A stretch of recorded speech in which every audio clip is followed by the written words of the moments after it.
Shana Tova. Shana Tova. So I don't miss everything about growing up in the Deep South. But I do miss that good second person plural, y'all. Say it with me. Y'all. It just rolls off the tongue.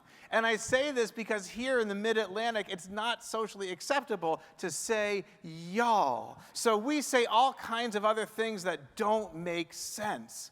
And I realized this just a couple of weeks ago when I started my first Pilates class. So over the summer, I was lifting weights like a man, and I herniated a disc. And my physical therapist said, you should try Pilates.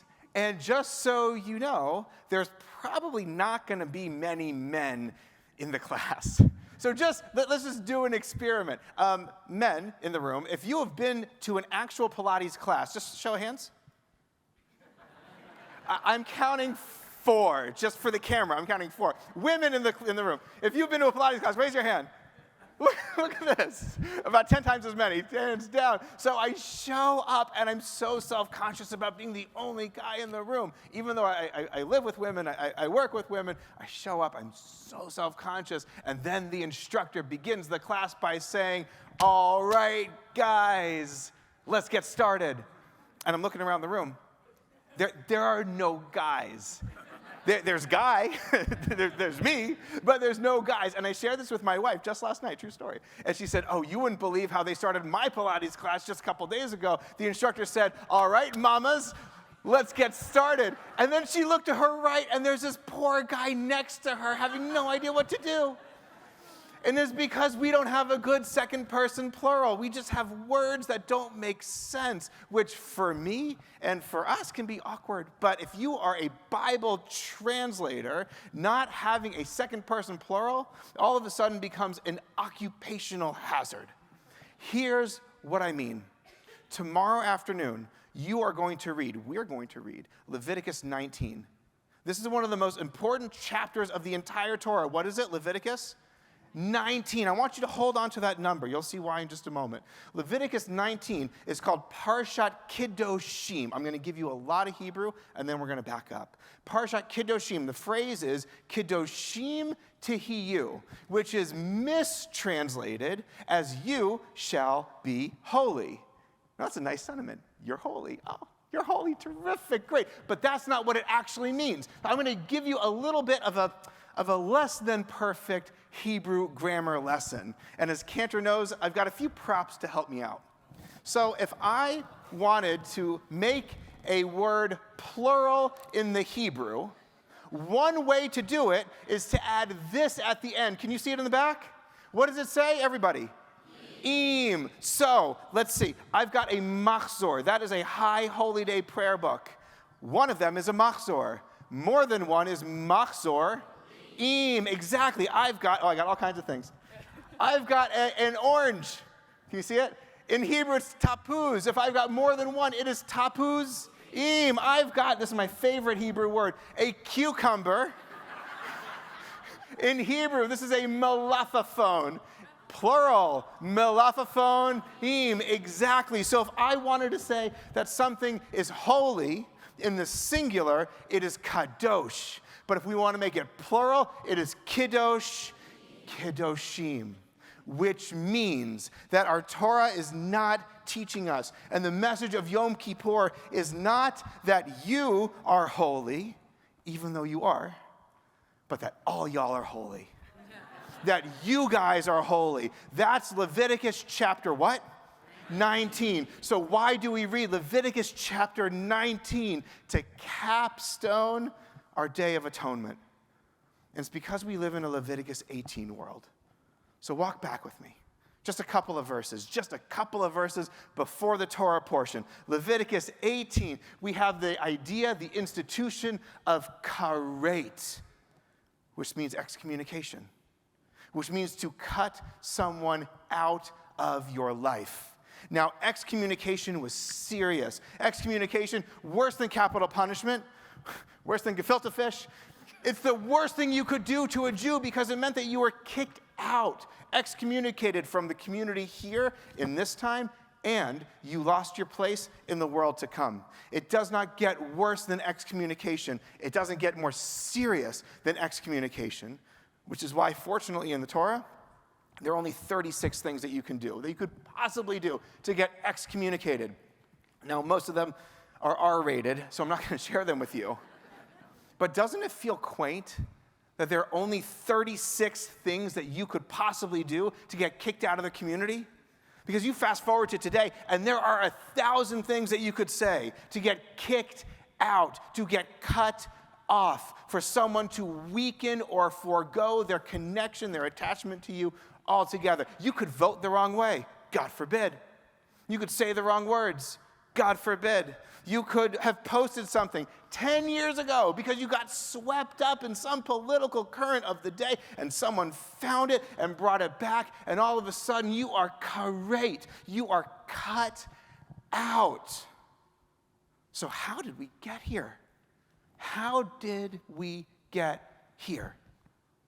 David Brooks writes about this phenomenon. He says that we live in an age of hyper-individuality, where post-Enlightenment, the intellectual movement that swept through the West, the late 17th, early 18th century, the Enlightenment overthrew the religious and political institutions that held so many abuses of power, but replaced those institutions with a personal and autonomous quest for truth, which means that according to post-Enlightenment thinking, which we live in today, you all are smart enough, philosophical enough, rational enough, and have enough time on your hands to sift through the entire world knowledge of opinions and come up with your own version, your own path to what is good and right and true. It's up to you. The problem is that we today exist in a political time that is described, these are not my words, though I absolutely agree, as maximum warfare everywhere, all the time, where the right and the left are looking for recruits. They are looking for you. And when you are a foot soldier in someone else's battle, let me just tell you, you have so much to lose. Because you could be following any of these people online. I promise you, they are not following you back. Joe Rogan is never going to show up to your hospital bed. Barry Weiss is not going to come to your daughter's bat mitzvah. Rachel Maddow is not going to come to your parents' shiva when someone passes away. These people are not going to show up for you. And the problem is, when you take an idea, a passionate idea, an idea you believe in on your way to what is good and right and true, and you replace the people that God has placed into your life with that idea, you might find yourself very much alone, because ideas come and ideas go, and the war is going to be over. And this political era that we are in, please God, one day is going to pass. Who are you going to be left with on the other side? Now, you might find yourself very much alone in a moment like this. And if you are, you're actually in good company. Some 3,000 years ago, the prophet Elijah found himself very much alone. There was an evil king. There was a queen who was worse. There was a children of Israel that turned against God, that turned against Elijah. And so what does Elijah do? He runs. He runs into God's presence, actually where Moses received the Ten Commandments. And there God asks him a question. God's words, my intonation. Why are you here? And Elijah's got a great answer. The king is bad, and the queen is worse, and the children of Israel have turned against you, God, and I am the last good one left. And then he says, and I'm going to do this in the gendered and the rabbi voice, I am moved by my zeal for the Lord. I love it. You want to say that with me? I am moved by my zeal for the Lord. That's what Elijah says. And you know what God's response is? Why are you here? Now, you know when God's got asked twice, didn't like your answer the first time. But Elijah goes at it again. The king is bad. The queen is worse. The children of Israel have turned against you. I'm the last good one left. I am moved by my zeal for the Lord. And you know what God says to Elijah? You know what God says to Elijah, the last good one left? Go back. Go back. Go back to your community. Go back to your people. Go back because you were not meant to be alone. That's why, by the way, Jews don't have catechisms. Have you noticed this? There is no decent book that accurately describes and summarizes neatly and tightly and succinctly exactly what it means to believe as a Jew. We don't have such a document. Instead, Cantor, if you don't mind, we've got this. You know what that is? That's a volume of Talmud, a compendium of rabbinic literature compiled roughly between 400 and 800 CE. This is a volume of Talmud. And if you are to open up a volume of Talmud, my front row can see, my back row can't. I just want you to see how dense it is. To step into the world of Talmud is to have one rabbi go up against 3 other rabbis who draw on a source from 200 years before that overturned a guiding principle of the Jewish people for 500 years, and somehow, some way, that one rabbi turns out to be correct. Now, we could just pass down that one rabbi's opinion, couldn't we? It'd be so much easier. But instead, we've got all of this mess. And, mind you, that's just one volume of Talmud. I've got another one here. I've got another one here. I've got another one here. That's all my props, everybody. And there's 16 more just like this in my office. The Talmud is 2 million words long. It is messy. And I share this with you because of how precious and expensive and laborious it was to write all of this down. For the first 3/4 of a millennia after the Talmud was codified, it was written down by hand.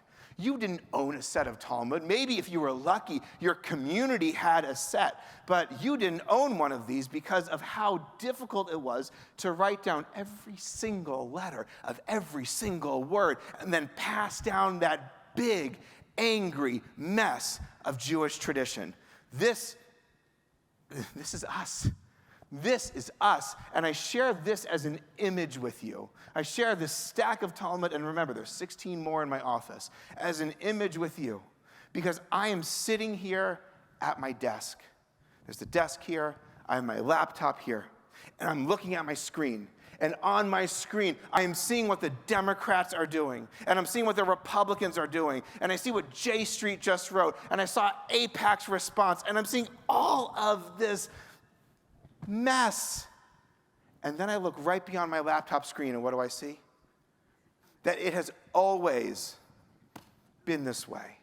It has always been this way. Maybe we don't live in such different times. Maybe we've just become less tolerant of difference. So I want to read to you one of my favorite poems from the late modern Israeli poet Yehuda Amichai. He writes that from the place where you are right, flowers will never grow in the spring. From the place where we are right, it is hard and trampled like a yard, but doubts and loves dig up the world like a mole, like a plow, and a whisper will be heard in the place where the ruined house once stood. From the place where we are right, flowers will never grow. So how can we be a little less right this year? How can we break out of the world of Leviticus 18 that tells us over and over again that the people that God has placed into our life are one moment away from being cut out?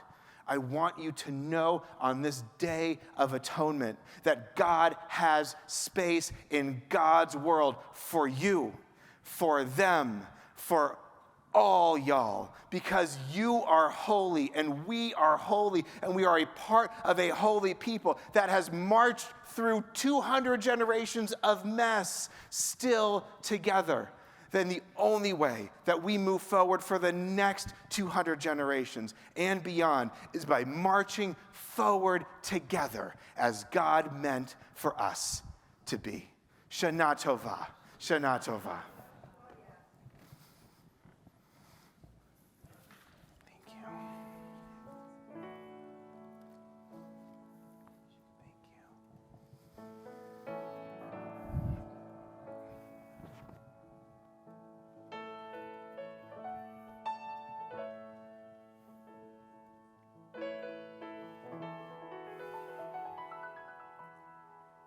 I won't give up on us, even if the skies get rough.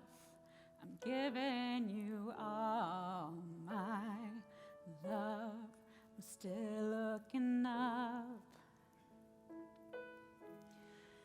When you're needing your space to do some navigating, I'll be here patiently waiting to see what you find. 'Cause even the stars, they burn, some even fall to the earth. We got a lot to learn. God knows we're worth it. No, I won't give up. I don't want to be someone who walks away so easily. I'm here to stay and make the difference that I can make. Our differences, they do a lot to teach us how to use the tools and gifts we got. Yeah, we got a lot at stake. And in the end, you're still my friend. At least we did intend for us to work. We didn't break, we didn't burn. We had to learn how to bend without the world caving in. I had to learn what I got, what I'm not, and who I am. I won't give up on us, even if the skies get rough. I'm giving you all my love. I'm still looking up. I'm still looking up. 'Cause I won't give up on us. God knows I'm tough enough. We've got a lot to learn. God knows we're worth it. I won't give up on us, even if the skies get rough. I'm giving